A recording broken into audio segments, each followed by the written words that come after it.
All praises to Yahweh, Bahasham, Yahweh Shai. Double honors to the elders and the apostles of Great Millstone.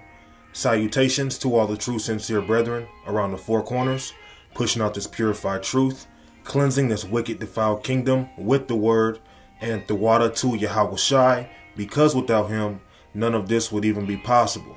Okay? Proverbs 9 and 7. He that reproveth a scorner getteth to himself shame, and he that rebuketh a wicked man getteth himself a blot. So there's really no point in trying to correct a scorner, someone who does not believe.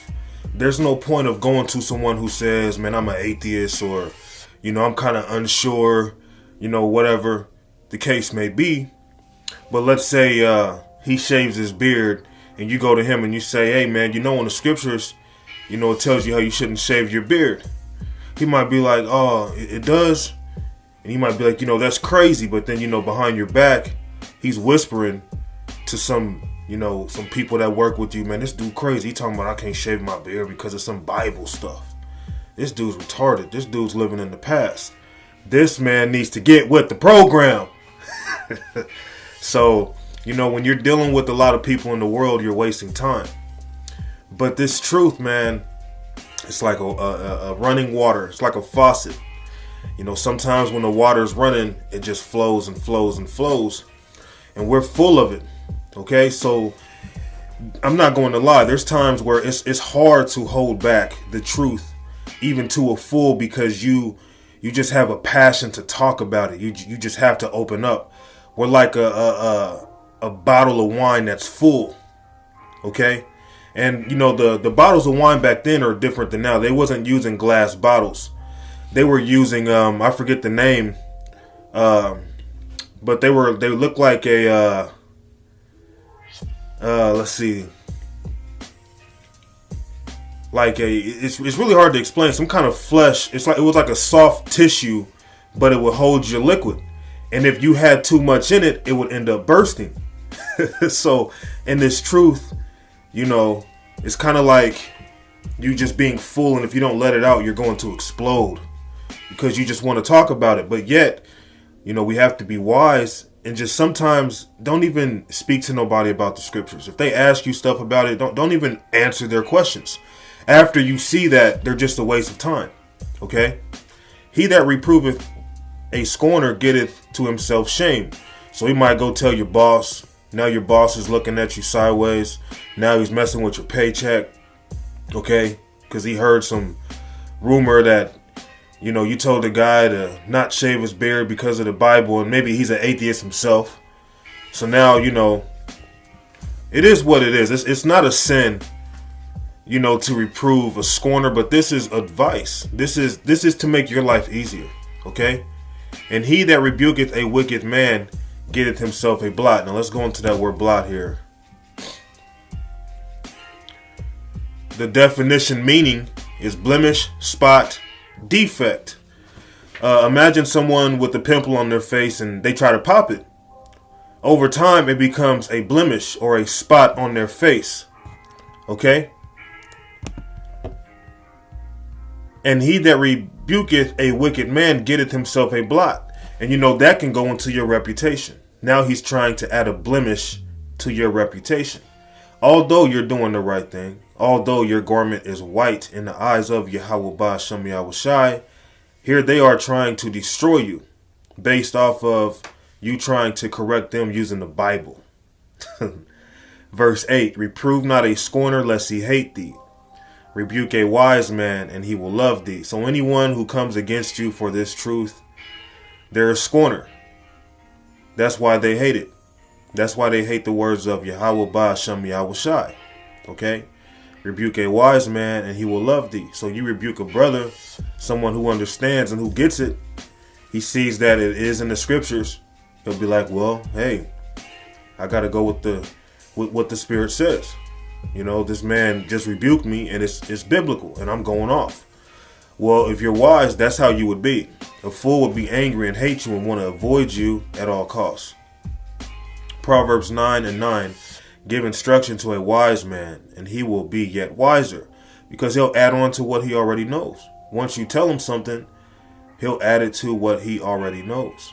Or he'll just be more aware of it. Okay? Teach a just man and he will increase in learning. So we build each other. This body of Yahweh Shai, we build each other. The left hand washes the right washes the left. None of us are better than another. Although I do say, brothers are greater than myself. When I say that, I'm saying that in the sense of I'm nobody in this truth. I'm just another man. And you brothers build me up. And through building me up, it helps me increase in my learning. Starting with the elders and the apostles. Starting with the spirit of Yahweh Ba'Shem Yahweh Shai, down to the men that are being used, the elders and the apostles, on down to the men below them, pushing the same doctrine of Yahweh Shai. We build off of each other. Okay? Give instruction to a wise man and he will be yet wiser. Teach a just man and he will increase in learning. All right? So this isn't about trying to teach everybody. Sometimes you just have to get to a point where somebody asks you a dumbass question. Forgive my language. But it comes to the point where somebody asks you a dumbass question, man, you just got to avoid it, man. 2 Timothy 2:23. But foolish and unlearned questions avoid, knowing that they do gender stripes. So you have people who ask stupid ass stuff for no cause than just to cause content and strife, man. They might ask you a question like, so, if you're a prophet, how many stars are in the sky then? How because I ain't saw your name in the book? You said your name is Sam? Where's that in the Bible? I don't know nobody named Sam. Where does it say Sam was going to be sent in the last days? Where did it say in the last days there's going to be a man in Kansas City, or a man in Chicago, or a man in New York, or a man in Florida, or a man in Kansas teaching? Where does it say that? You gotta avoid unlearned questions, vain questions. But you have to go with the spirit. If somebody is sincere and you feel that they're really just trying to understand and maybe they're just fresh to it, they're new to it, it's not something they've been wrestling with, for so long to where it's just pointless. You have to have balance. You have to try the spirit. But foolish and unlearned questions avoid, knowing that they do gender stripes. So stupid ass questions, man, you got to avoid that stuff. You have to avoid it. And we are as Yahweh Shai. Yahweh Shai is our Lord.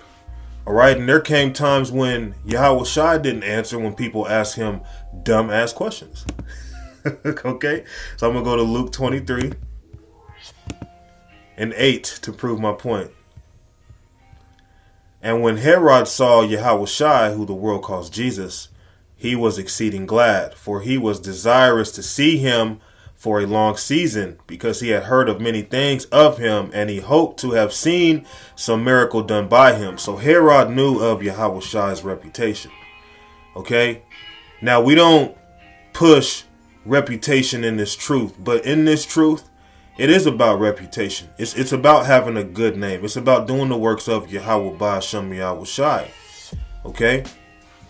It is about reputation, but not in a matter of trying to be wicked or achieve in this world or to be looked at as somebody special.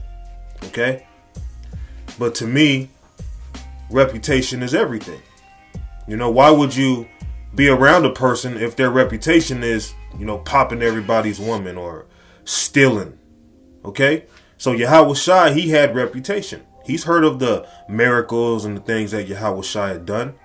So when he saw him, okay, he was very excited to see. He was excited to see him. All right, read this again. And when Herod saw Yahweh Shai, he was exceeding glad, for he was desirous to see him of long season, because he had heard many things of him, and he hoped to have seen some miracle done by him.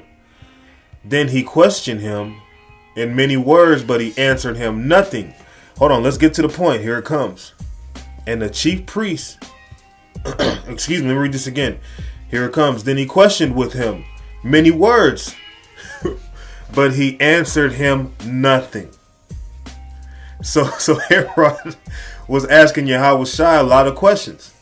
And Yahweh Shai didn't answer him nothing, man.